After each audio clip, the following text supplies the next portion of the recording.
అనగనగా ఒక అడవిలో చిలుక, పిచ్చుక నివసిస్తూ ఉన్నాయి. పిచ్చుక ఒక కొమ్మ మీద గూడు కట్టుకొని నివసిస్తూ ఉంది.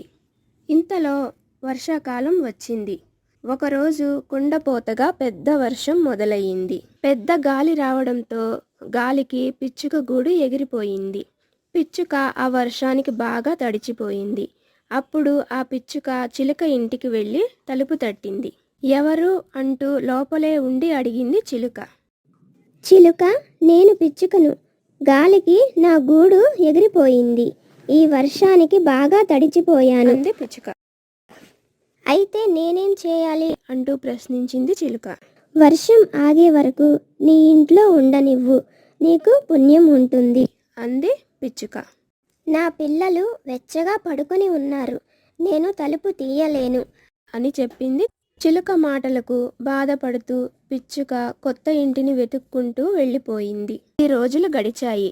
ఒకరోజు పిచ్చుక ఇంటి తలుపు ఎవరో తట్టడం విని ఎవరు అని అడిగింది పిచ్చుక. పిచ్చుకమ్మ, నేను చిలుకను. నా ఇల్లు వర్షానికి కూలిపోయింది. ఈ వానకి నేను బాగా తడిచిపోయాను. దయచేసి తలుపు తీస్తే ఈ రాత్రికి నీ ఇంట్లో ఉంటాను, అంది చిలుక. పిచ్చుక వెంటనే తలుపు తీసింది. చిలుకను లోపలికి తీసుకుని వెళ్ళింది. గతంలో నేను చేసిన దానిని ఏమీ మనసులో పెట్టుకోకుండా నాకు సాయం చేసినందుకు కృతజ్ఞతలు చెప్పుకుంది చిలుక. ఆ రోజు నుంచి చిలుక, పిచ్చుక మంచి స్నేహితులుగా ఉండసాగాయి.